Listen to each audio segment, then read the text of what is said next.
Ángel y Claudia continúan siendo dos desaparecidos más de este país, para los cuales el derecho a la verdad, a la justicia, pareciera que no existiera, o mejor, derechos a los cuales ellos nunca tuvieron derecho. Hoy, como siempre, seguiremos contando la historia que nos hizo víctimas, con la esperanza de ser escuchados y por fin el exterminio de nuestras familias cese y podamos vivir en paz con justicia social. Adriana Quintero Úsuga, hija de Ángel.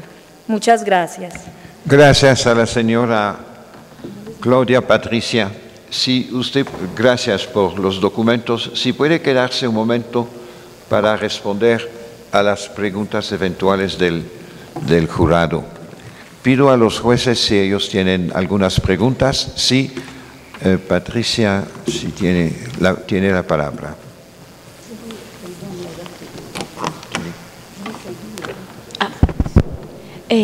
Perdón, señora, formularé mi pregunta mediante mi traductor. Perdón.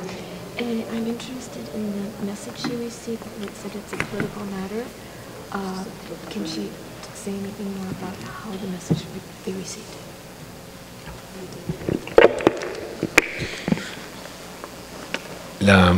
La juez Patricia Dahl pregunta si usted puede ampliar el mensaje que recibieron los familiares o los miembros de ASFADES por parte de los victimarios en el momento mismo de la desaparición, que según el relato que acaba de presentar era algo así como que era un asunto político. ¿Quién llamó, en qué condiciones llamó o cómo se produjo ese mensaje? A ver, eso fue el 7 de octubre, al día siguiente, cuando nuestros compañeros fueron desaparecidos. La coordinadora de la seccional Medellín, que en ese entonces era Silvia Quintero, recibió una llamada a su casa. La recibió uno de sus niños, el cual la persona que llamó dijo ser comandante Mauricio. Le dijo que él era el comandante Mauricio.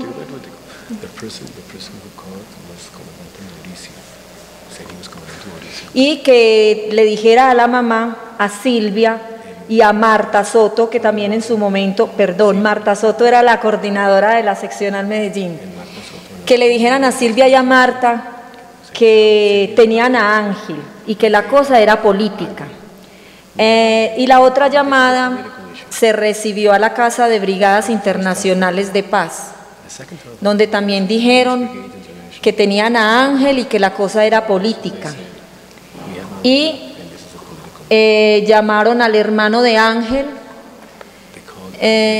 no recuerdo el nombre, sí, una de mis compañeras, Juan Quintero, que también le dijeron lo mismo. En la llamada no hablaron de Claudia, pero mencionaron que la cosa era política y que tenían a Ángel, pero solamente fue ese día, nunca más se volvió a recibir ninguna llamada.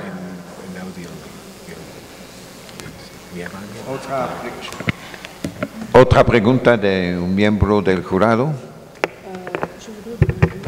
Pour les antécédents dans la famille, est-ce que aussi c'était pour des raisons politiques? Il y a eu des antécédents dans chacune de ces familles. Est-ce que c'était aussi pour des raisons politiques? Elle a parlé des antécédents, 7 membres et 3 membres. Sí, la pregunta de la doctora Lelia es que usted habló de otros miembros de la familia que también fueron matados. ¿Cuáles fueron las razones?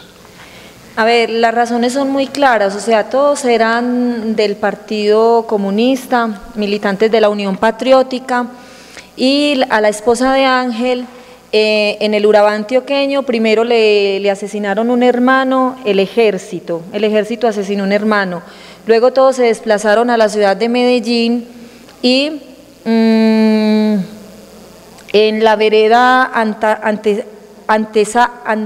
Antazales fue también desaparecida una hermana de Livia Úsuga, que es la esposa de Ángel, una hermana, su esposo y un hijo.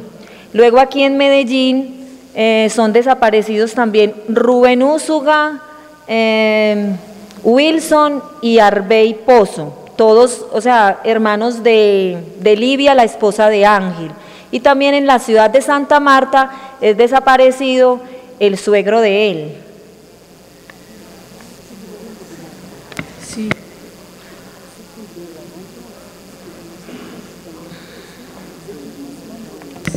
La cuestión también siguiente es de saber si fue por venganza que fueron asesinados o porque estaban miembros del Partido Comunista. Al parecer es porque son miembros del partido y porque pues el hecho de estar defendiendo los derechos humanos o de estar en una organización como tal, hemos sido, porque lo puedo decir a nombre propio, hemos sido sindicados por el gobierno de ser guerrilleros o de ser auxiliares de la guerrilla. Entonces ese ha sido el delito como de esa familia y la persecución contra ellos. O sea, los han tildeado de ser auxiliadores de la guerrilla. ¿Usted tiene una idea muy clara de quiénes fueron los actores directos o indirectos de la desaparición? Como lo dijimos en el caso de Ángel, inclusive ahora sabemos que hay un militar detenido ya, que se le está abriendo una investigación, y por el caso de Ángel y Claudia, según el abogado, y según, o sea, sabemos a ciencia cierta que fue el Grupo Gaula de la ciudad de Medellín quien desapareció a Ángel y a Claudia, porque así lo ha arrojado la investigación. ¿No hay otras preguntas del jurado? Si no, agradezco mucho a la señora Patricia por la claridad de su testimonio y por los documentos que hemos recibido. Doy ahora la palabra a Quintero Mesa. No, lo que pasa es que ellos son... Sí.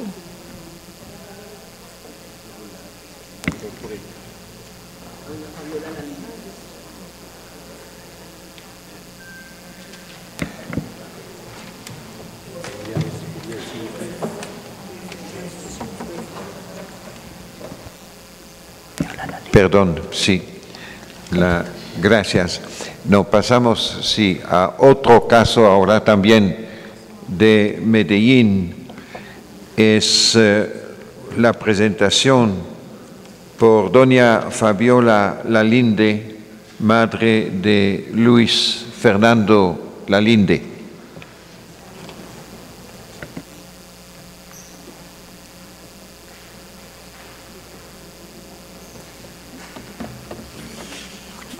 Bien. A ver, para los familiares de los desaparecidos, para nosotros no existen ni los buenos días, ni las buenas tardes, ni las buenas noches.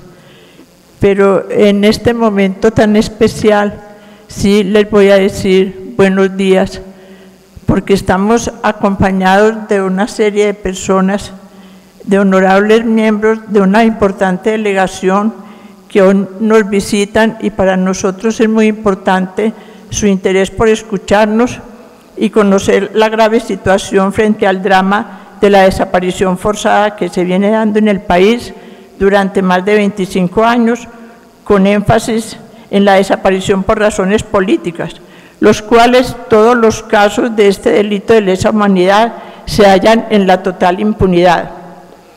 Toda desaparición forzada de una persona representa un drama para cualquier familia que lo padezca, teniendo en cuenta que hay casos que tienen su agravante. Por ejemplo, cuando en la desaparición forzada están comprometidos miembros de las Fuerzas Armadas o de organismos de seguridad del Estado por acciones o omisiones, que es lo que llamamos crímenes de Estado. El caso de Luis Fernando Lalinde, mi hijo, se convirtió en un caso tipo de desaparición forzada por razones políticas y está en la total impunidad. La desaparición de Luis Fernando, mi hijo mayor, fue a manos de la patrulla militar número 22 del batallón Ayacucho de Manizales el 3 de octubre de 1984 en la vereda Verdún, del municipio de Jardín, Antioquia. Esto representa un caso tipo de desaparición forzada por razones políticas, porque él estaba militando en el Partido Comunista Marxista-Leninista y era de la Juventud Revolucionaria Marxista. En ese año, del 1 al 15 de julio del 84, había habido un campamento revolucionario juvenil y Luis Fernando había estado al frente de la organización de ese evento. Esto sucede durante el proceso de paz de Belisario Betancur en 1984. Entre otras cosas, todos esos procesos de paz siempre son las etapas más violentas en la historia de este país. A pesar de las pruebas contundentes que comprometen a miembros de la mencionada patrulla militar, el caso permanece en la total impunidad. El caso está debidamente sustentado y yo quiero más bien como aprovechar este espacio para hacer énfasis en lo que tiene que ver con todas las familias. Es decir, las circunstancias que se dan, que son comunes a todos los casos de desaparición forzada por razones políticas en los que estamos vinculados todos los miembros de ASFAES. Perdón de interrumpirla, señora. Pido a los testigos de hablar un poco más despacio para las traducciones, para ayudar a los traductores. Bien. Mil gracias. Sí, es por el tiempo que uno se asusta. Bien, yo quiero hacer énfasis, como les decía, en casos, partiendo del caso de Luis Fernando, que tienen que ver con todos los casos de desaparición forzada. Entre ellos está que la familia, al desaparecido solo lo busca su familia. Si no lo busca su familia, nadie más lo busca. Porque si en ese crimen están cometidas las fuerzas del Estado, ellos no tienen ningún interés en que los encontremos. Entonces, a raíz de esta experiencia que fue en 1984 y se enmarca en los primeros casos, digamos, de desaparición forzada, cuando yo inicié la búsqueda de Luis Fernando, yo me negaba a creer que en Colombia existiera la desaparición forzada de personas por razones políticas. Yo le decía a mi hijo desaparecido, cuando veíamos los noticieros de televisión de las Madres de Mayo, yo le decía tan horrible esa historia de las Madres de Mayo, y él me decía, mamá, en Colombia también hay desaparición forzada, y yo me negaba a creerle, y él me decía, yo tengo amigos desaparecidos. Estaban unos hermanos Lopera López que militaban también en el marxismo-leninismo, y un sindicalista, Rodrigo Penagos, y yo le decía, eso sucede en las dictaduras militares, pero nosotros somos la democracia más antigua y estable de América Latina y eso no pasa en Colombia. Me tuvo que suceder para entender lo que pasaba en Colombia. Y cuando mi hijo salió a rescatar un guerrillero herido de un combate de un grupo del EPL que estaban en cese al fuego porque estaban precisamente en el proceso de paz de Belisario Betancur, él rescató el herido y estaba en la vereda Jardín del municipio de Jardín, Antioquia, y al salir a la mañana siguiente para la casa a las 5:30 de la mañana fue detenido por la patrulla militar que mencioné, la número 22, y fue torturado todo un día hasta las 6:30 de la tarde. De allí lo sacaron en un camión del ejército con rumbo desconocido y de ahí en adelante nadie daba razón de Luis Fernando, que es otro de los aspectos que ustedes encuentran en todas las familias de desaparecidos. Nadie sabe, nadie los conoce, búsquelo en la guerrilla, se fue con la novia, se fue de paseo, siempre niegan, y eso es una constante en todos los casos que ustedes van a encontrar. Entonces iniciamos esa búsqueda y nos demoramos un mes para llegar a la vereda y saber que allí había estado detenido y había sido torturado, sacado en ese camión del ejército. Primero, hay otro aspecto que quiero resaltar. Cuando se hace la denuncia internacional, el Estado siempre dice, o por lo menos en esa época cuando iniciamos ASFAES, se decía, es que ustedes hacen el escándalo afuera y primero, ¿por qué no buscan y preguntan a las autoridades colombianas? Eso es un mecanismo de distracción, porque ustedes como honorables jueces de tribunales internacionales saben que ninguna organización de derechos humanos, gubernamental o no gubernamental internacional, recibe casos en los que no se haya agotado el recurso interno. Entonces nosotros nos estuvimos 6 meses agotando el recurso interno, pero nadie daba razón de él. Yo había acudido el 10 de octubre de ese año a la oficina del doctor Héctor Abay Gómez, que era el presidente del Comité de Derechos Humanos de Antioquia, y con él, con la orientación de él, ustedes saben que el doctor fue asesinado el 25 de agosto de 1987. Entonces, agotado ese recurso interno y cumplido con todas las normas del país, se presentó el caso a la OEA y el caso fue aceptado, y el caso de Luis Fernando es la primera resolución emanada de la OEA por violación de derechos humanos.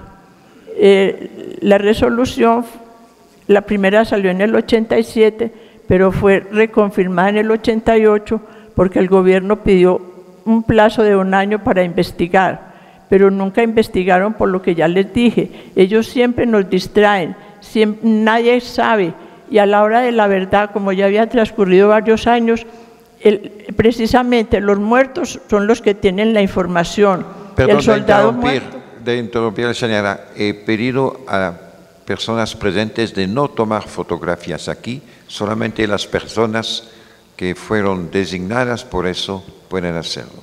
Gracias. Perdón, ¿en qué íbamos?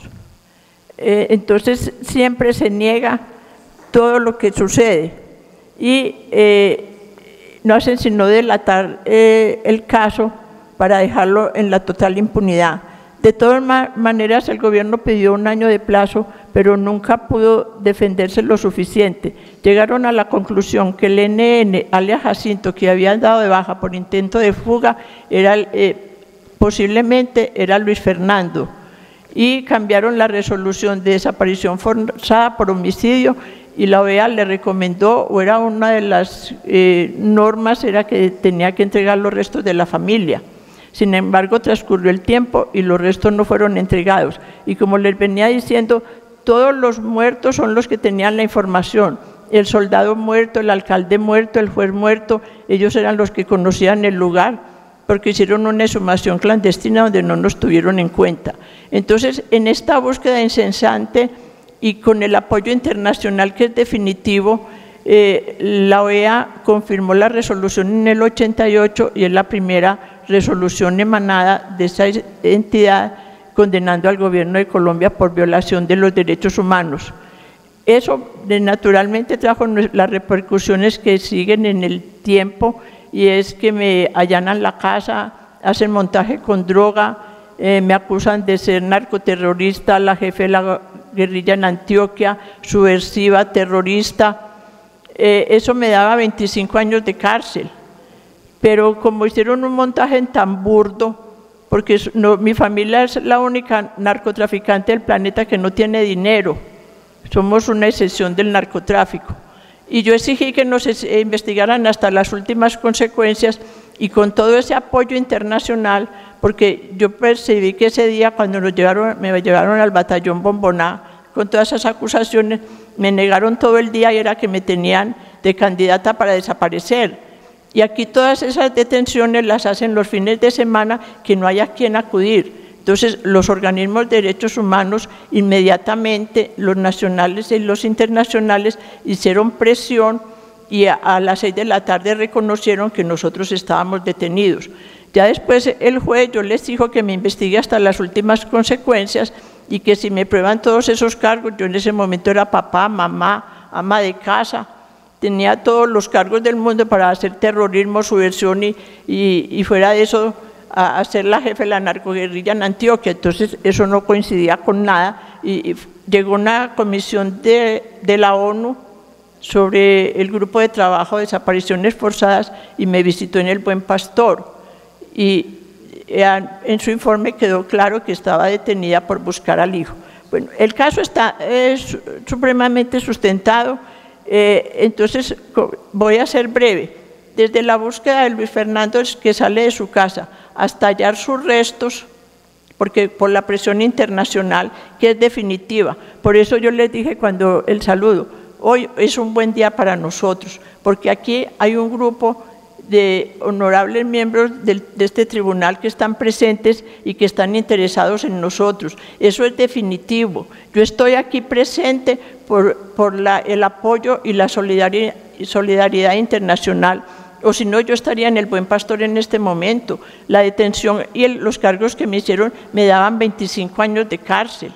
Y si no es por el apoyo internacional, por la ONU, por la OEA, por Amnistía Internacional y por todos los grupos internacionales que nos han apoyado, yo no estaría aquí.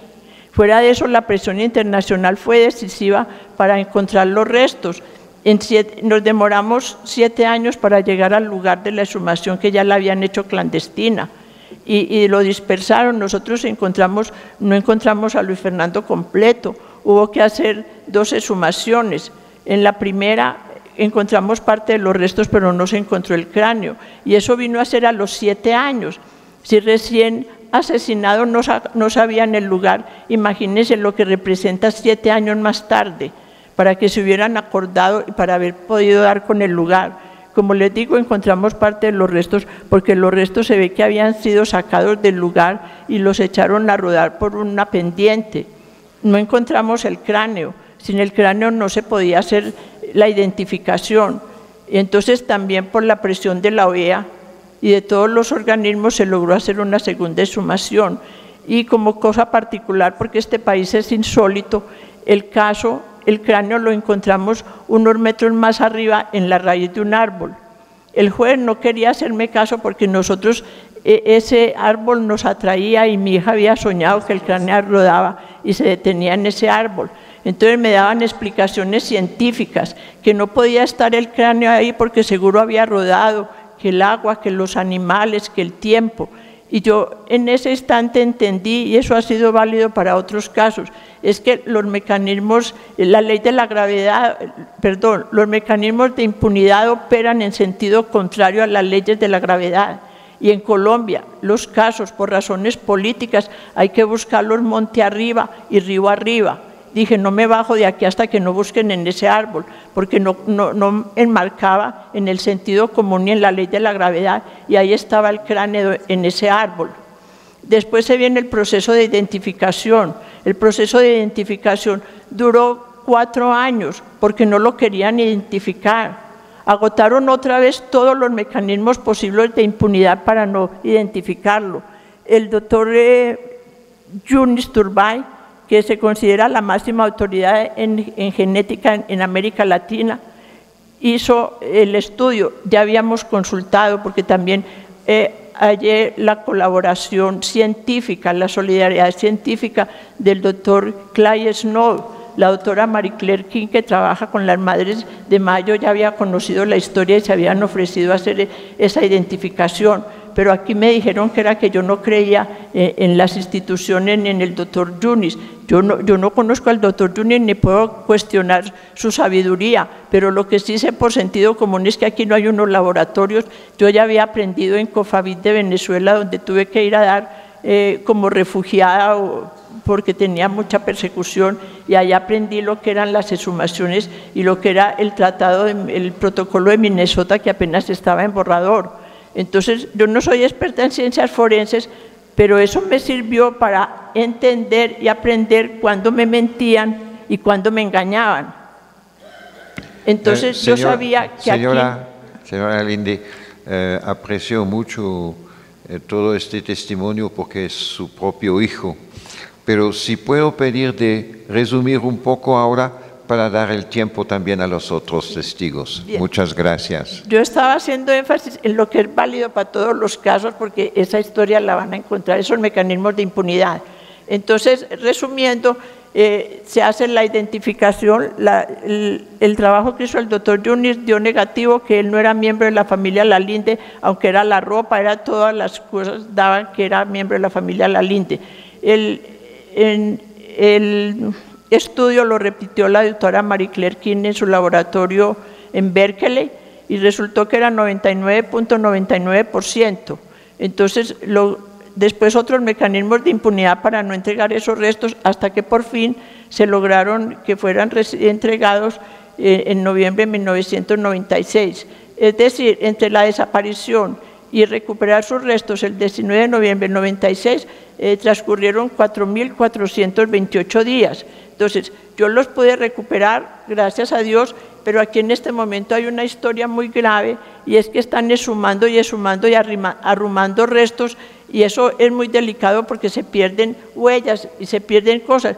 Pues yo no sé, ya eso queda a ver ustedes cómo pueden intervenir en ese sentido, de la manera como están tratando las exhumaciones.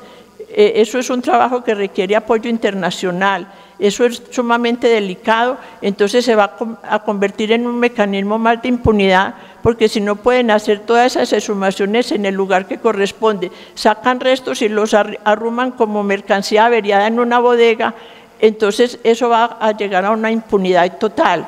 Eso por un lado. Y ya para terminar, pues yo quiero agradecer y que ustedes entiendan el significado que tiene para nosotros el apoyo internacional. Como víctimas del terrorismo de Estado, todos somos como objetivo militar, nos han descalificado, dicen que todo lo que hacemos es promovido por la guerrilla, ya han asesinado un montón de personas que participaron en las jornadas del 6 de marzo, entonces no sé si ustedes desde sus capacidades nos adoptan a las víctimas, a ver si así nos respetan o qué mecanismos hay para que el gobierno nos respete como víctimas y con los derechos que tenemos. Muchas gracias y me disculpan si me he pasado del tiempo. Mil gracias, señora. Por favor, no aplaudir durante la sesión del tribunal. Gracias. Si puede quedarse todavía un momento para saber si hay algunas preguntas de miembros del jurado.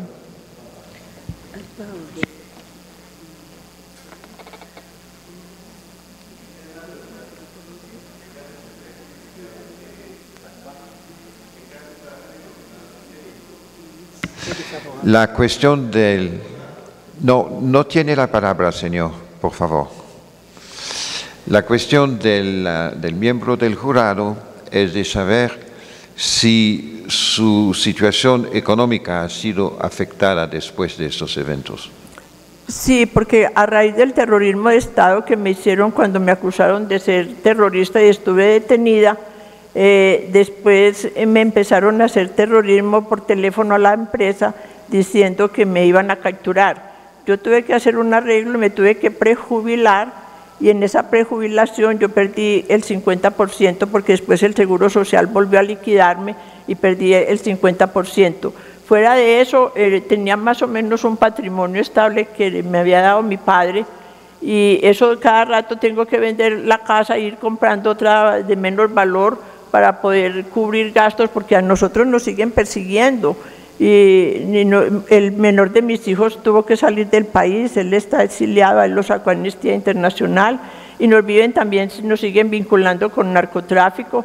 Ya resulté con un hijo extraditado, pero ya regresó, que porque resultamos hasta como en un cartel casi propio, pero como nunca tenemos plata, pues eso nos ha salvado precisamente la situación económica difícil.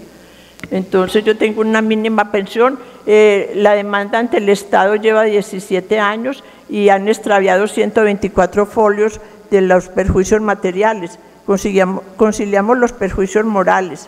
El expediente está en este momento en el Consejo de Estado porque ordenaron reconstruir todos los folios que yo entregué sustentando los gastos, y pues ya por lo menos sé que la impunidad en el caso de Luis Fernando pesa 23 kilos. ¿Hay otras preguntas? Sí. Bueno, muchas gracias. Si puede hablar en una manera un poco breve para confirmar las circunstancias de la desaparición de su hijo, y también si en cualquier momento había los autores directo o indirecto identificaron a ellos. A ver, las circunstancias en que desapareció Luis Fernando era porque era militante de un movimiento marxista-leninista. Estaban en el proceso de paz de Belisario Betancur. una columna del EPL se encontraba en Cese al Fuego, por allá en unas veredas en el departamento de en los límites del departamento de Caldas y Antioquia. Entonces una unidad del ejército lo cercó porque ellos tenían secuestrados y hubo un enfrentamiento del ejército con esa columna y eso era falso. Ellos no tenían secuestrados porque estaban en cese al fuego, pero a los militares en esos casos de esos procesos de paz siempre tratan de bloquear el proceso. Y hubo muchachos heridos y después supe que Luis Fernando iba a estar trabajando en el proceso de reinserción porque él ese año ya se graduaba como sociólogo. Él se fue a rescatar el herido, no dejó razón para dónde iba, sino que venía al día siguiente, se fue a hacer su misión allá en Jardín, Antioquia. Al herido lo rescatan en la noche y saliendo de la vereda lo detiene el ejército en la vereda Verdundia, el municipio de Jardín, Antioquia.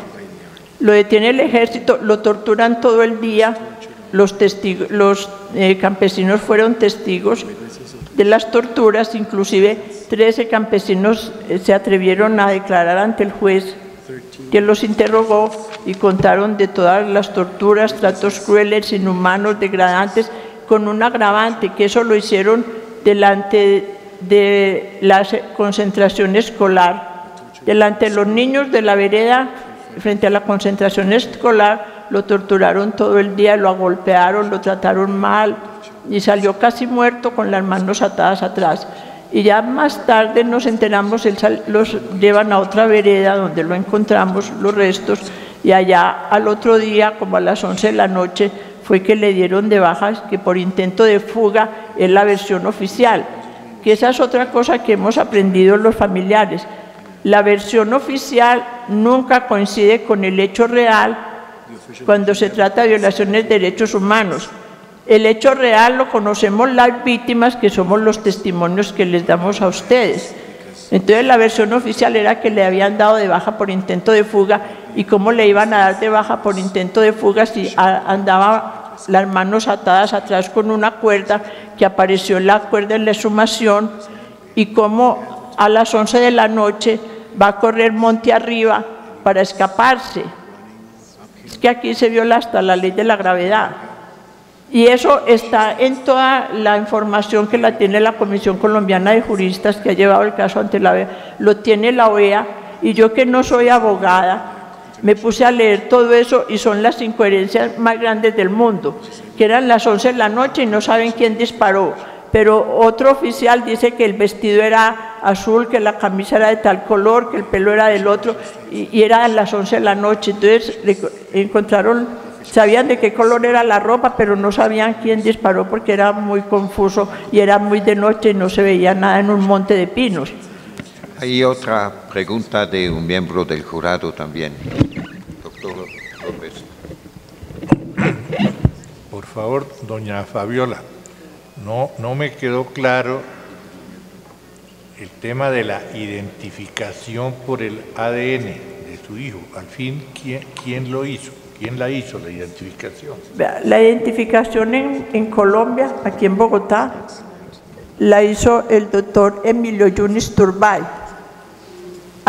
Se había consultado inclusive con los antropólogos forenses de Argentina y con la Asociación Americana para el Avance de la Ciencia, porque nosotros no teníamos confianza en que eso en Colombia se hiciera el ADN, ni siquiera los argentinos lo estaban haciendo. Fue cuando dijeron que no confiábamos en el doctor ni en la Universidad Nacional. Pero el problema era que aquí los laboratorios, en esa época no había ningún laboratorio de América Latina que hiciera esos estudios. Los mismos argentinos nos contaron que eso lo hacía la doctora Marie Claire King. Sin embargo, hicieron el estudio. A mí me tomaron una muestra de sangre y el estudio dio totalmente negativo, que él no era mío, dice, que ahí está inclusive en la carpeta, el dictamen del doctor Yuni dice, NN alias Jacinto no corresponde a un miembro de la familia Lalinde. Había otro hecho particular en esa identificación, es que el papá de ellos y yo somos primos hermanos. Y la doctora aquí, cuando supieron que no, había dado negativo, el doctor Snow había recomendado que ese dictamen se repitiera en un laboratorio independiente. La doctora Marie Claire King por segunda vez se ofreció a hacer el estudio, que le mandaran la muestra de sangre mía y una muestra de Luis Fernando. Como ya me habían dicho tantas mentiras, yo exigí que me llevaran allá al laboratorio a la doctora Quina que me tomaran la muestra y se logró a través de la Defensoría del Pueblo.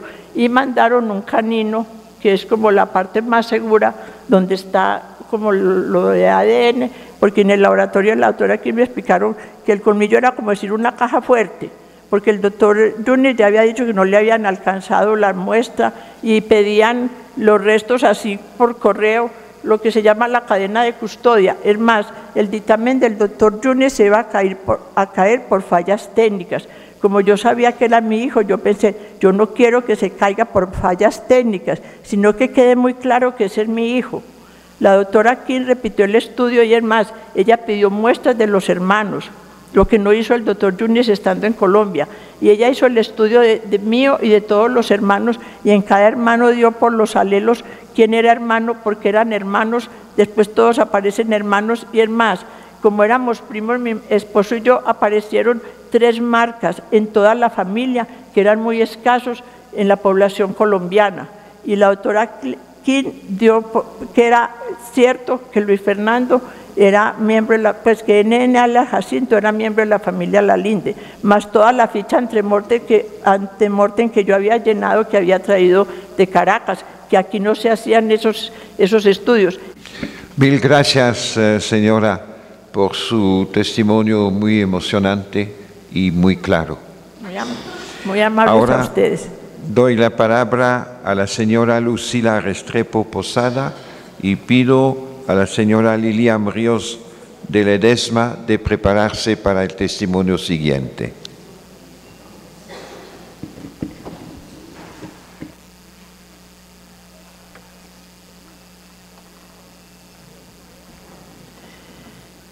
Buenas tardes. Quiero darles a conocer el caso de Norberto Javier Restrepo, mi hijo. El día 2 de junio de 1992, Norberto Javier Restrepo fue detenido desaparecido en las afueras de la Universidad de Antioquia, cuando departía con otras 6 personas, entre ellas María Luisa Parra Noza, Luis Alfonso López y Cedi Ferney Pérez, todos militantes del Partido de la Unión Patriótica.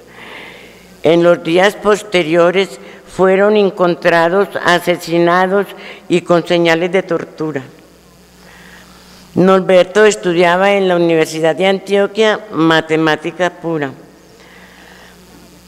Norberto desarrollaba su trabajo comunitario en la región del suroeste antioqueño y fue encontrado el día 11 de junio de 1992 en la vereda El Cairo del municipio de Santa Bárbara, Antioquia, a quien le fracturaron sus brazos, arrancaron sus dientes y quemaron con ácido su rostro. A Norberto fue posible encontrarlo por una llamada anónima de un hombre quien informó que lo habían detenido agentes de la SIJIN y posteriormente entregados a los paramilitares del suroeste. Información que fue creíble, ya que por esto fue posible encontrar sus restos mortales. El inspector municipal determinó que la causa de la muerte de Norberto había sido suicidio. La investigación por estos hechos correspondió al juzgado 20 de instrucción criminal, de donde fue remitido a la Fiscalía 71 de Medellín donde en el año de 1994 fue archivado el procedimiento investigativo, estando en etapa de previas, pues posteriormente la investigación fue remitida a fiscal 10º, delegado ante los jueces penales del circuito.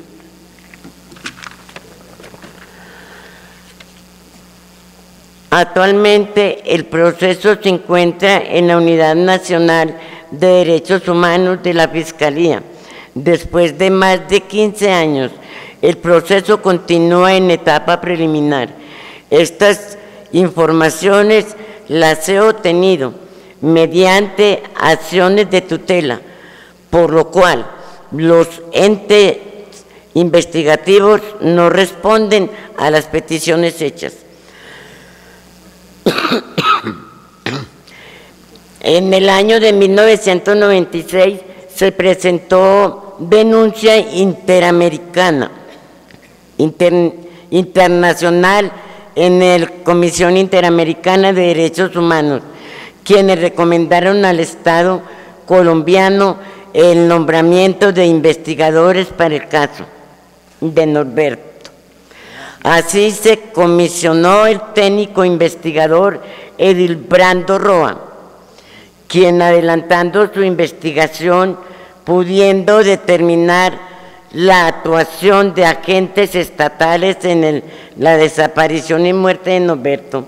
El señor Edilbrando fue desaparecido y asesinado cuando se desplazaba entre los municipios de Sonsón y La Unión, con el fin de adelantar diligencias de la investigación del caso. Se nombró a otra nueva investigadora, quien manifestó que se había llamado a declarar a 9 agentes vinculados a la SIJIN, pero expresó temor personal. Desde el año de 1999 no hemos obtenido nueva información. Hasta el presente, el Estado colombiano no ha nombrado nuevos investigadores que continúen con la diligencia que habían adelantado los anteriores. Muchísimas gracias. Gracias, señora. ¿Hay algunas preguntas de miembros del jurado?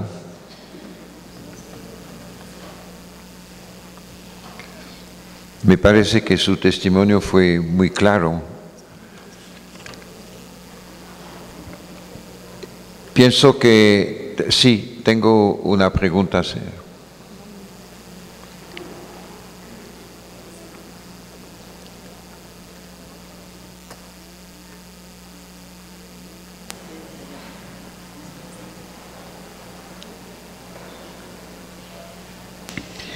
Si entiendo bien, la ejecución, las torturas y la ejecución fueron el hecho del ejército colombiano.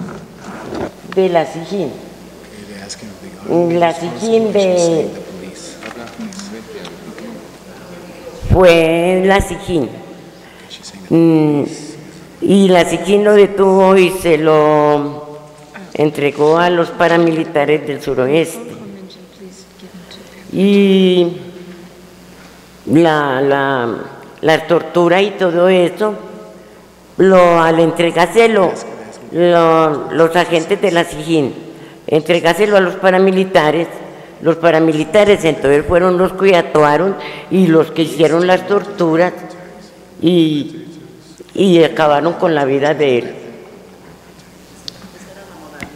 Gracias. Hay una persona aquí, Alberto, tal vez, que puede explicarnos qué es la SIJIN.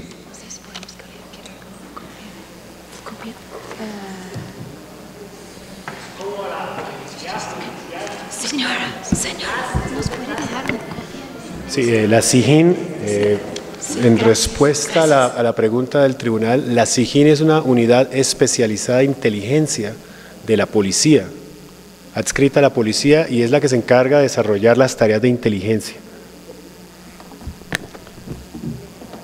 Gracias. Gracias, señora. por su testimonio. Pido ahora a Lilian Ríos de Ledesma de pasar al micrófono. Buenas tardes, primero a la honorable mesa que nos acompaña y a todos los aquí presentes. Yo soy Lilian Ríos de Ledesma, madre de Alberto León Ledesma Ríos, desaparecido en Doradal, Antioquia, el 8 de octubre de 1997, cuando viajaba de la ciudad de Medellín hacia aquí a Bogotá, donde él residía y laboraba en Pensiones de Santías Colmena. Mi hijo Alberto León era el primogénito de 12 hermanos y en el momento de su desaparición contaba con 42 años de edad. Extrañas fueron las circunstancias en que desapareció Alberto, porque Alberto viajaba, como les dije, de Medellín a Bogotá y viajaba en un bus de Expreso Bolivariano y en el Doradal, Antioquia, fue dejado por el conductor del bus, Carlos Vargas Urrego, conductor del bus del Expreso Bolivariano. En el momento en que Alberto salió de la casa, a las 8:30 de la noche, salió su hermana Luz Helena, lo llevó al terminal a las 8:30 y a las 9 él me hizo una llamada a mí, me dijo que se iría en el bus de las 9:15, que ya tenía su tiquete en el bolsillo. Así fue pues que por esa llamada que él hizo fue que comenzamos su búsqueda, cuando al día siguiente llamé a la oficina y él no había llegado a trabajar. En ese momento se empezó una búsqueda total por todas partes. Primero que todo fuimos al bus, al Expreso Bolivariano, y dijeron que esa persona no había viajado en ese bus. Nosotros nos pareció muy raro porque él había dicho que viajaba a las 9:15. Entonces nos fuimos a buscarlo por toda la ciudad. Hicimos una búsqueda intensa sin ningunos resultados. Al día siguiente fuimos otra vez al Expreso y allí nos informaron que sí había viajado, en el número, había comprado el tiquete en número 7. Haciendo las averiguaciones a Bogotá, dijeron que el conductor del bus había reportado que él había sido dejado en Doradal porque se encontraba en estado de alicoramiento y que iba molestando a los pasajeros, cosa pues que fue muy raro porque él salió de la casa a las 8:30, bueno. En el terminal de transporte en ese entonces daban como mucha escopolamina y porque él iba agresivo y era una persona que era muy amable, muy eufórica, nos pareció muy raro. Entonces fuimos a Doradal, me fui para Doradal, investigué por toda parte y primero que todo fui a la policía porque el conductor dijo que lo había dejado en la inspección de policía de Doradal y que allí lo iban a enviar a Bogotá el otro día. Cuando fui a la estación de Doradal y entonces me dijeron que los policías me dijeron, precisamente el comandante de puesto me dijo que ellos sí lo habían recibido, pero que no lo habían detenido porque el muchacho no estaba ni tan agresivo, que él estaba muy formal. Bueno, y ahí empezó la búsqueda, pues que ellos no lo tenían. Entonces me fui para la estación del bus, para la oficina del Expreso Bolivariano, y el señor Manuel Corredor dijo que la policía sí había llevado un tiquete a la 1 de la mañana, que precisamente caía un aguacero muy fuerte, que le pareció muy raro y le preguntaron a ellos, ¿por qué no trajo el pasajero? Y ellos dijeron que el pasajero venía caminando, que lo enviaran en el bus próximo que venía para Bogotá. Pero, ya Alberto no aparecía y nosotros seguíamos buscando. Los agentes de esa estación dijeron que lo habían dejado pues ir. Pocos días después se recibió una llamada de un paramilitar que nos decía que el Alberto había sido entregado por los policías a los paramilitares del señor Ramón Izaza, que era el que dirigía esa zona del Magdalena Medio, en Doradal, Antioquia, corregimiento de Puerto Triunfo. Pocos días después que nos hicieron la llamada, que el paramilitar informaba que los policías lo habían entregado a los paramilitares, que estos a su vez lo habían llevado en una camioneta blanca de placas tal y tal, y que se lo habían llevado por una vereda a la aldea, que lo habían llevado al frente de un restaurante, El Mesón, y que allí le habían dado un tiro a las 5 de la mañana, que lo habían dejado allí hasta el otro día a las 9 de la mañana, donde fueron y lo recogieron y lo llevaron por la aldea, que en un monte que hay ahí, que ahí lo habían enterrado. El señor le decía a mi hija, que fue la que recibió la llamada, que lo buscáramos ahí, que ahí lo íbamos a encontrar, porque los muchachos habían bajado al mediodía, ya a las 12, con unas palas, y que ya no tenían el cuerpo de Alberto ahí. Precisamente que allá en la aldea pues se encontraba que allá había sido inhumado el cuerpo de Alberto. La llamada estaba, pues nosotros la tenemos en un cassette y fue aportada a la fiscalía para el caso. La investigación penal de estos hechos correspondió a la Fiscalía de Puerto Triunfo, Antioquia, donde actualmente se encuentra archivado.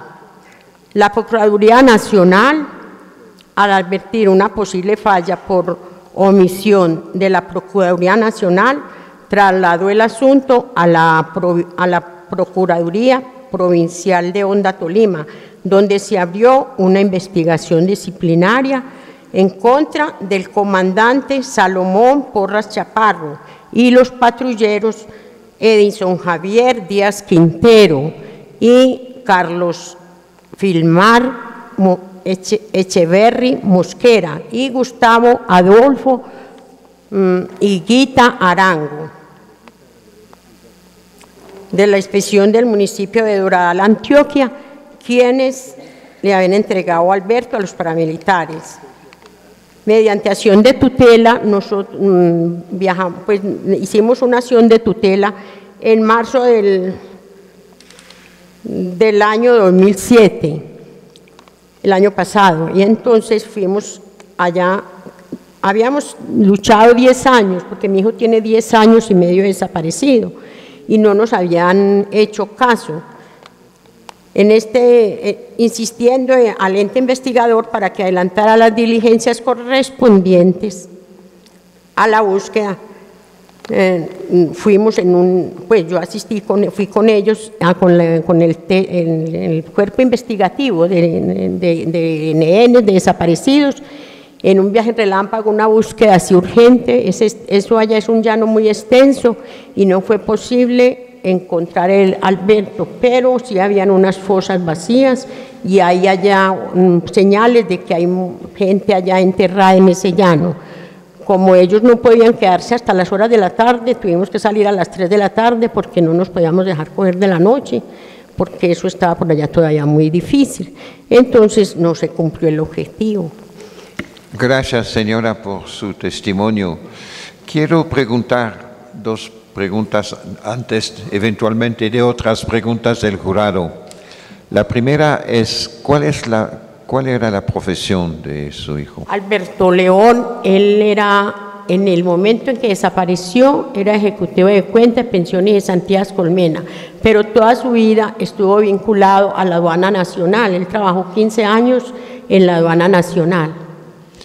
¿Y tenía él también algunos compromisos políticos? No, él no era de compromisos políticos, era una persona común y corriente, trabajaba aquí en la ciudad de Bogotá, residía acá y no había tenido problemas ni de enemigos ni de ninguna cosa. Que se supiera, pues nunca supimos que tuviera alguien, ni él tenía cosas políticas, no.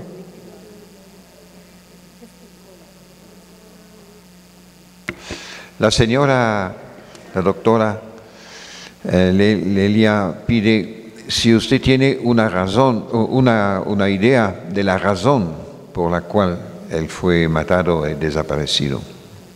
No, no tenemos ninguna razón, solamente que lo que dijeron era que el muchacho estaba pues como agresivo, que por eso los policías lo habían entregado a los paramilitares, y que los 3 paramilitares, el Diablo, Roque y Mocho, que lo habían llevado en la camioneta, estaban borrachos, que se pusieron a alegar con él y se lo llevaron en la camioneta y por eso lo asesinaron, y que a su vez lo habían enterrado en la aldea, porque en la llamada, en ese cassette está muy explícito, donde dice el paramilitar, es que aquí ellos tenían que haberlo, dije yo, pero si lo echaron al río o a algún lado, no, ellos lo enterraron porque ellos subieron con palas y todo, porque ellos no podían dejar muestras, porque ellos no pueden hacer eso sin permiso del mando mayor.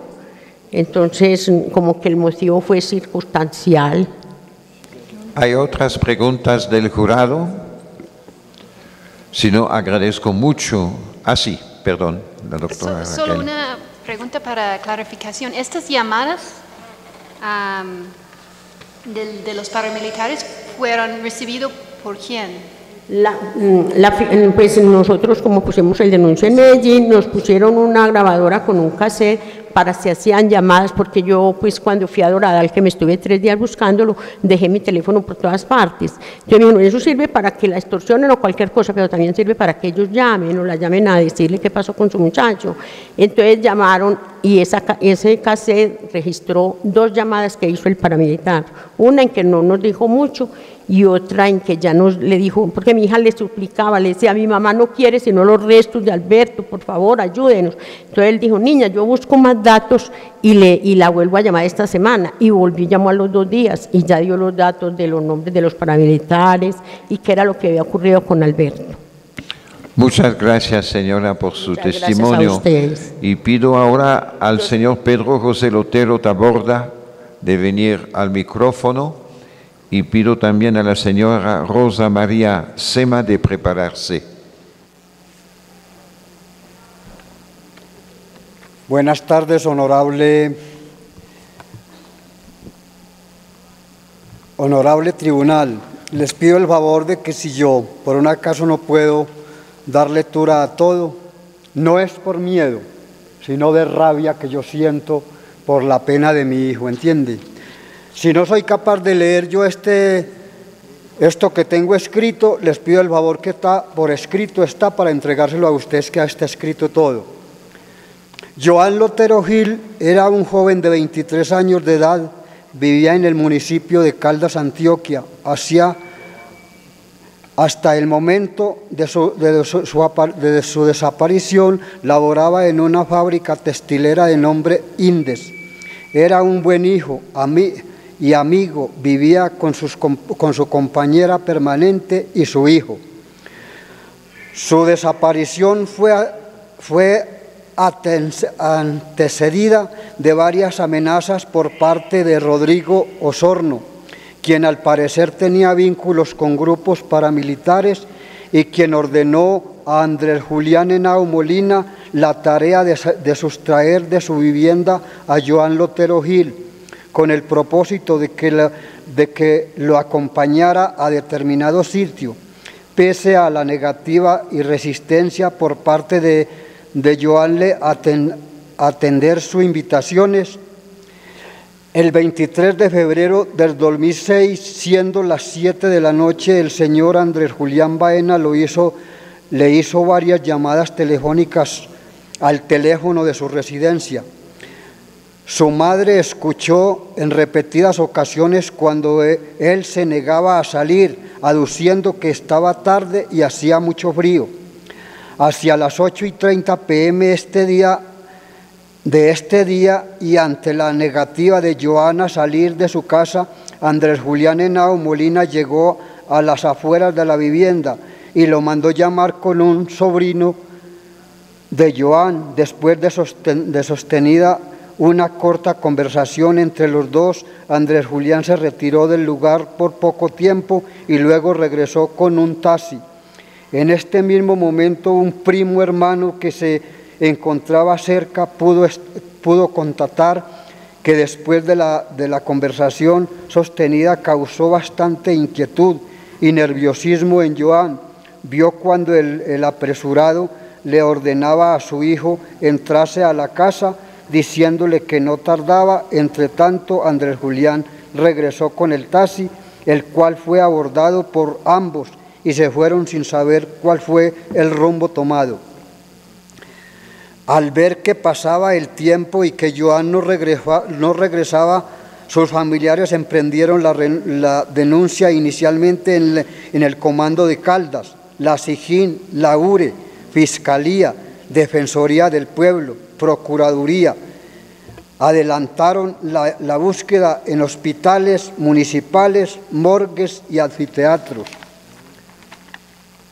La familia de Joan, al escuchar el hallazgo de 3 cadáveres en la vereda del Poblanco del municipio de Santa Bárbara y que resultaron ser del municipio de Caldas, se alarmaron y recurrieron a ese municipio con la esperanza del hallazgo de Joan, quien había desaparecido 2 meses atrás.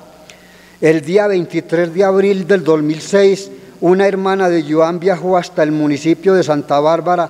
Ella llevó una fotografía de su hermano y algunas personas a quien ella mostró la fotografía le dijeron que ese muchacho lo habían llevado a la morgue del hospital de Santa Bárbara y que posiblemente estaba enterrado como NN. En el cementerio, como era un domingo y no había atención de la Fiscalía, el día siguiente volvió su padre y hermana. Inmediatamente fueron a la Fiscalía del municipio y allí los enviaron al batallón Pedronel Ospina del municipio de Bello. Pero ellos se desplazaron primero al hospital de Santa Bárbara. Allí hablaron con la inspectora del corregimiento de Versalles y el médico de turno, y ellos comentaron del caso de la desaparición de Joan, quien con fechas y rasgos, e inmediatamente la inspectora los mostró un levantamiento que había hecho para esa fecha y que concordaba con los rasgos del desaparecido. Inmediatamente el cadáver de Joan Lotero. La inspectora que había hecho el levantamiento lo envió nuevamente al batallón Pedronel Ospina y que allí le darían toda la información acerca del caso. En ese mismo día se dirigieron al batallón y allí los atendió la juez penal Luz Marina del juzgado 24 penal militar. Esa señora les leyó el informe a los familiares de Joan, al cual había sido enviado por el ejército perteneciente a la base militar del Alto de Minas del municipio de Caldas. En ese informe el ejército reconoció que había dado de baja a un joven de un grupo guerrillero en un enfrentamiento sin dar ningún dato de otros acompañantes y que había sido entregado como NN con prendas militares, con armamento, con municiones, pasamontaña y sin ningún documento. Volvió a mostrar fotografías del cadáver y se estableció que se trataba de Joan. En el video que se vio se estableció que Joan presentaba varios signos de tortura, golpes en la cara, señas de tortura en las caderas, fractura en una pierna. Al parecer le arrancaron un pedazo de piel de un brazo más varios impactos de fusil. Inicialmente el proceso estuvo al frente del juzgado 24 penal militar y actualmente se trasladó a la Fiscalía 11 penal militar de la 4ª Brigada. Quien está adelantando esta investigación, donde aparecen sindicados de estos hechos: el señor Cabo Segundo García Castro, el teniente Bustamante Grisales Juan David, además de otros soldados de la base del Alto de Minas, inscritos al batallón Pedronel Ospina de nombres: Bustamante Grisales Julián, Chavarriaga Lotero Jorge, Guzmán Sepúlveda Robeiro, Calle Arenas Roger, Cano Castaño Carlos, Willes Álvarez Manuel, Bolívar Ortiz Jason, Betancur Hernández José, Correa Barbarán Julio Enrique y Quintero Cano Uriel. El proceso disciplinario se adelanta en la Procuraduría Disciplinaria para los Derechos Humanos en Bogotá. Muchas gracias. Gracias al testigo. Sí, por favor, se puede quedarse un momento para algunas preguntas.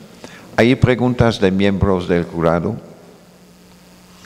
Yo tengo una pregunta, señor. ¿Sabe cuál es la razón de esta persecución de su hijo y de... Señor, yo no sabía en la vida de él que a él lo había amenazado de muerte el señor Rodrigo Osorno, porque el señor Rodrigo Osorno era muy amigo mío, ¿entiende? Entonces yo me di cuenta, fue después de los 2 meses que yo lo vine a encontrar a él, que me cansé de buscarlo y a los 2 meses lo vine a encontrar enterrado como NN, como lo dice acá en el cementerio de Santa Bárbara. ¿Usted tiene la impresión que es un caso de venganza personal o si hay algunos motivos políticos? Señor, yo he estado, es decir, yo por dónde no habré andado en cuestión de investigar bien en forma y de que esto sea castigado. ¿Por qué? Porque él es mi hijo, él es mi sangre. Y es como les dije anteriormente, yo no vivo con miedo, vivo es con rabia a toda hora. Pero esto, según las versiones, según los indicios, este señor le pagó, como le leí anteriormente, al señor Julián, para que lo pudiera sacar de la casa, porque el señor Julián fue un aparecido en el barrio y él se hizo muy amigo de Joan. Le hacía varias invitaciones a salir por ahí, a comer y a salir para ganarse la confianza de él, ¿entiende? Entonces, por ese lado lo pudo intentar bien porque se ganó la confianza de él y le salió muy fácil. Y él, por indicios, también le pagó a este comandante, esta chucha de comandante que yo le nombro aquí, para que él autorizara a sus soldados para que lo asesinaran. ¿No hay otras preguntas? Muchas gracias por su testimonio, señor. Y pido a la señora Rosa María Sema de venir al micrófono. La señora va a ser la última persona dando testimonio esta mañana. ¿No está presente? Va a ser el último testimonio esta mañana porque más o menos a las 12:30 debemos interrumpir esta sesión, pero vamos a continuar esta tarde desde las 2 de la tarde en punto. Tiene la palabra, señora, por favor.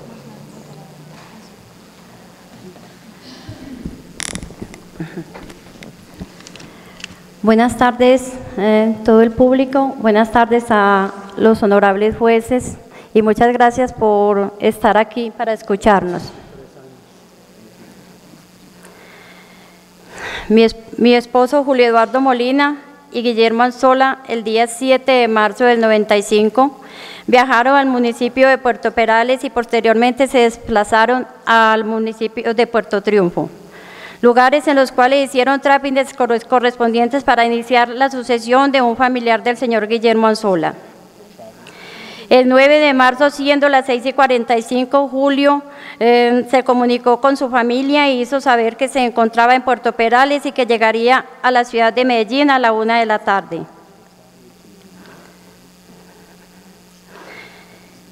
Porque el señor Guillermo tenía un compromiso. Esa fue la última noticia que tuvimos de ellos dos. 3 días después, 12 de marzo del 95, ambas familias iniciamos la búsqueda en los hospitales, estaciones de policía y finalmente en la morgue, lugares que no se estableció ninguna noticia de ellos. 10 días después viajamos en compañía de la esposa de Guillermo al municipio de Puerto Triunfo para continuar la búsqueda e indagar ante las autoridades, quienes nos manifestaron no haberlos visto y no tener noticia alguna de ellos. En una conversación individual con un policía, este nos manifestó que quienes ponían el orden en el municipio, en este municipio son los paramilitares, y la fuerza pública. A esto nos añadió a modo de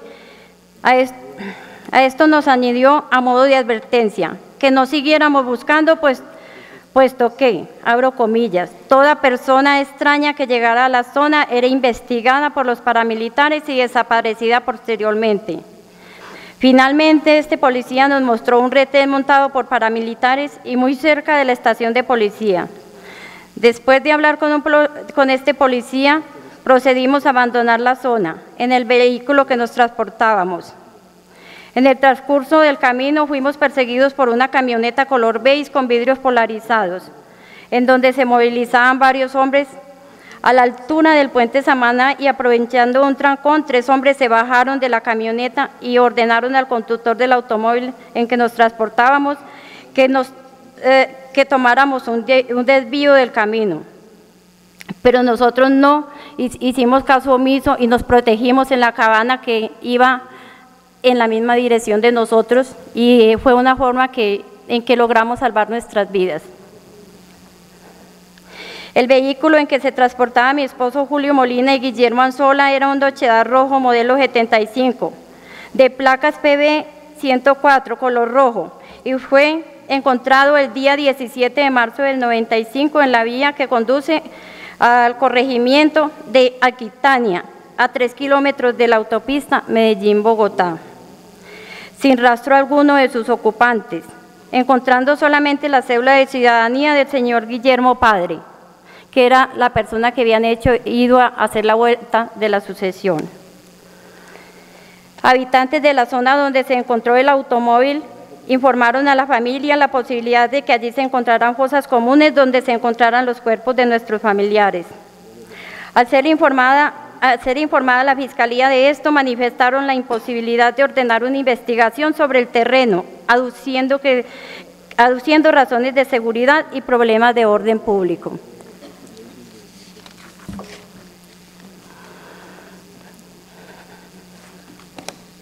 Las desapariciones forzadas y las muertes se ensañaron en todo el Magdalena Medio. Cualquier extraño en la zona, alguna persona señalada por paramilitares de otra región, algún borracho que estuviera demasiado alegre, en fin, potencialmente todas las personas son objetivos del narcoparamilitarismo con el apoyo de la fuerza pública. Dominan estos municipios y corregimientos. Son ellos los que determinan quién vive y quién muere, abro comillas, o llega a su destino, cierro comillas. Para esa época, los jefes paramilitares que controlaban esa zona eran Carlos Castaño, Ramón Izaza, el mayor del ejército Oscar de Jesús Echandía y el coronel de la 4ª Brigada, Carlos Enrique Vargas Forero. A mediados de los años 80, es muy evidente la alianza entre los grandes narcotraficantes con el paramilitarismo y la fuerza pública. Cuando el 1 de diciembre del 87, el coronel del ejército israelí Yair Klein, por invitación de miembros del gobierno estadounidense, entrenó a gran contingente de paramilitares en el Magdalena Medio, con la tolerancia del gobierno colombiano, con el mayor del ejército, Oscar de Jesús Echandía Sánchez, conjuntador de la estructura paramilitar en Puerto Boyacá. Esto lo corrobora la unidad de acción del ejército, paramilitares y narcos para esta época, que era el presidente doctor Virgilio Barco, y de ahí en adelante tendríamos un gobierno dispuesto a trabajar con el paramilitarismo y narcotráfico. Para poder perpetuar la impunidad, se han aprobado leyes para ocultar la doble moral de nuestro gobierno, para traficar con el poder público, mientras los débiles somos sometidos a legislaciones represivas. Detención y desaparición de estas personas hace parte de la cadena de delitos y de violaciones de los derechos humanos cometidos por los grupos paramilitares, con aquiescencia y tolerancia de los agentes del Estado en toda esta zona del Magdalena Medio colombiano. El caso de los 19 comerciantes desaparecidos y asesinados posteriormente en el 87, conocido y fallado por la Corte Interamericana, constituye un precedente para mi caso, pues refleja claramente la forma de operar de los grupos paramilitares contra los civiles, que por el solo hecho de transitar en la zona se convertía en sospechosos de pertenecer a grupos insurgentes, justificando de esta forma su accionar criminal. En este caso se pudo establecer que, abro comillas, un grupo paramilitar en maldada complicidad con miembros de la fuerza pública los retuvieron y los despojaron de sus pertenencias, incluidos sus vehículos, los propósitos de desaparecerlos y ocultar sus horrendos crímenes.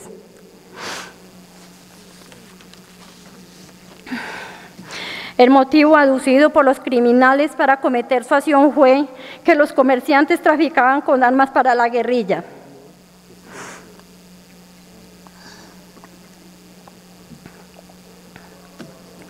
También es conocido que en el 89 los jefes paramilitares Ramón Izaza, Gonzalo Pérez, Enrique de Jesús Agudelo y Alonso de Jesús Vaquero Agudelo se reunieron para acordar la masacre de La Rochela, con aquiescencia y tolerancia del mayor Óscar de Jesús Echandía Sánchez, y garantizando el éxito de la masacre estaba el comandante del batallón de la Nueva Granada, teniente coronel Rojas, un oficial de la Armada Nacional, y el mayor Gil, que era el comandante de la policía de Barranca Bermeja.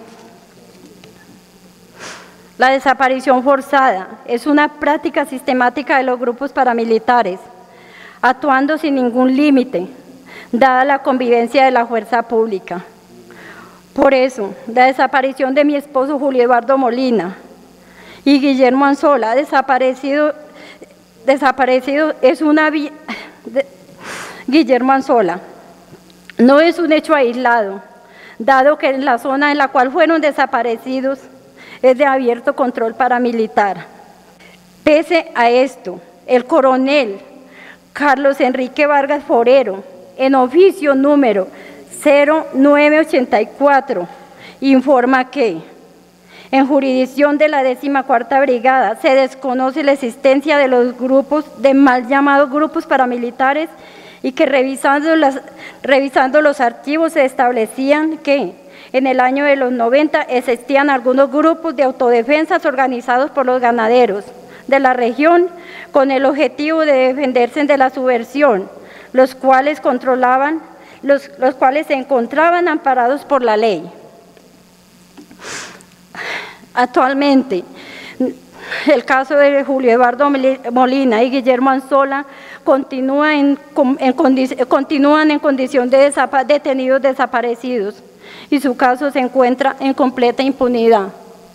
Gracias, señora, por este testimonio sobre su marido.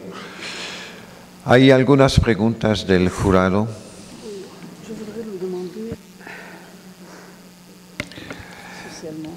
La doctora Lelia pide si cómo socialmente y económicamente puede sobrevivir ahora después de esta desaparición.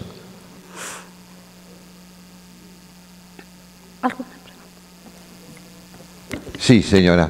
¿Cómo usted puede vivir económicamente después de la desaparición de... Yo me quedé sola con 4 hijos. Los cuales apenas estaban iniciando educación. Ha sido muy difícil. Los 2 mayores se quedaron prácticamente con primaria y bachillerato, porque mis esfuerzos no alcanzaron para que tuvieran una educación media. Los otros 2 están prácticamente en la misma situación, porque para una madre cabeza de familia es muy difícil quedarse sola enfrentando la búsqueda de su ser querido desaparecido y la obligación de su familia. Es muy difícil, por lo tanto, creo que es un costo que el gobierno colombiano tiene que asumir de saber que las familias se quedan desamparadas sin educación, porque ellos mismos les cortan las obligaciones a sus padres para que ellos reciban una buena educación.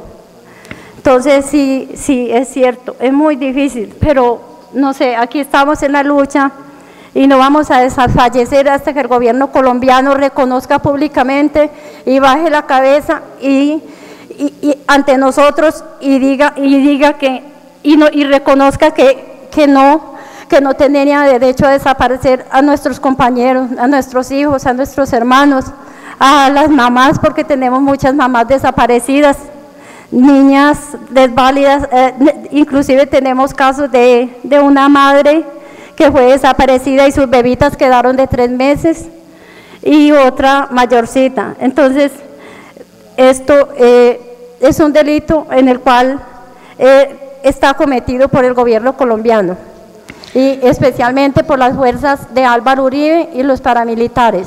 Y ahora sigue cometiendo sus delitos como falsos positivos, por ejemplo, como lo del señor don Pedro, que se presentó antes que mí. El caso de él es un falso positivo para presentar hechos que él está cometiendo en este momento, como la seguridad democrática, y que él demuestra que está siendo efectiva esa seguridad democrática para que le sigan dando dinero para seguir masacrando el pueblo colombiano. Otra pregunta de la doctora Walden, o de la doctora Dahl, perdón. Sí, la doctora Dahl pregunta, ¿por qué cree usted que los paramilitares, digámoslo, se enfocaron en sus familiares, o por qué cree cuáles fueron las causas que originaron que se agrediera y que se desapareciera a sus familiares, presuntamente por parte de grupos paramilitares o por otros actores que estuvieran ahí?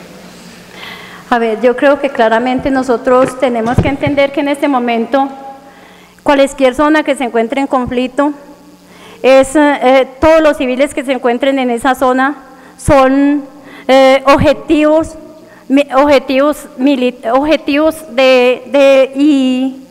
y son, en ese momento son objetivos de conflicto, y ellos, cualquier civil que se encuentre en medio de esta zona de conflicto es desaparecida por ellos. Unos para decir, por ejemplo, que para ellos mostrar positivos que mataron guerrilleros y son simplemente civiles que estaban en medio del conflicto y son desaparecidos.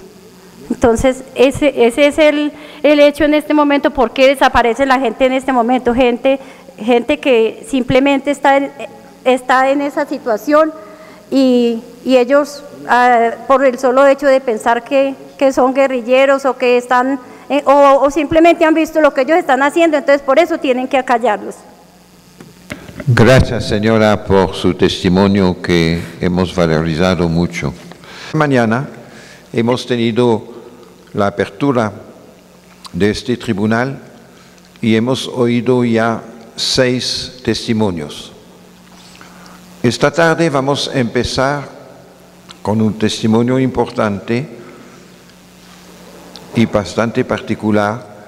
Es el testimonio de la doctora Gloria Gaitán.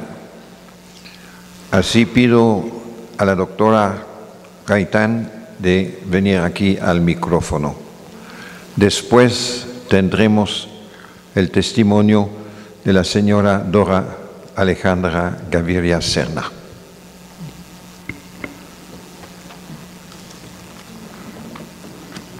Muy buenas tardes. Estuvimos investigando en el material que tenemos sobre el genocidio al movimiento gaitanista, si existían documentos sobre desapariciones. No encontramos ninguno. Es decir, en aquel momento, cuando se inicia el genocidio al movimiento gaitanista, que es en 1946, ya existe el paramilitarismo organizado por el gobierno de Mariano Espina Pérez, quien a través del comandante de la policía, que era el coronel Virgilio Barco, contrata personas en Boyacá, fundamentalmente en la vereda de Chulavita, para asesinar en los pueblos conservadores a los conservadores haciéndose ellos pasar por liberales y en los pueblos liberales haciéndose ellos mismos, se hacían pasar por conservadores para desatar la violencia entre ambos partidos. Pero fue un genocidio generalizado, premeditado y sistemático, preparado desde la presidencia de la República. Lo curioso en esta situación de desaparición es que la única desaparición con la cual puede contar el gaitanismo es con la desaparición del cuerpo de Jorge Eliezer Gaitán. Mi padre fue embalsamado por orden de mi madre para mantenerlo en nuestra casa hasta que cayera el gobierno de Ospina Pérez. Como estaba el país en estado de sitio, el presidente Ospina, por sugerencia de su ministro de gobierno, el liberal Darío Chandía, emitió un decreto para que se enterrara a mi padre en el lugar donde mi madre lo estaba velando, porque de esa manera rompían la resistencia de mi madre sin necesidad de sacarlo de nuestra casa, lo enterraban y lo enterraron en la sala de la casa. En 1998, el presidente Virgilio Barco me preguntó qué homenaje quería yo que se le hiciera a mi padre y yo pensé que se podría cumplir el sueño mío de que mi padre no estuviera enterrado en el lugar donde lo había obligado Ospina Pérez a enterrar. Y se pasó entonces al patio de la tierra. Se llama así porque está conformado por tierra proveniente de todos los municipios de Colombia. Mi padre fue no enterrado sino sembrado, porque no es cadáver sino semilla, y está sembrado de pies mirando hacia San Pedro Alejandrino, envuelto en banderas de todo el continente, no solamente de Latinoamérica, sino también con una bandera de los Estados Unidos y del Canadá. Pero en el año 2002, los paramilitares plantearon la necesidad de hacerle eco a la sugerencia de Luis Carlos Restrepo, en el sentido de que había que sepultar la memoria de Gaitán. Lo apoyaron los paramilitares, como he dicho, y Álvaro Uribe, en respuesta favorable a la decisión de los paramilitares, se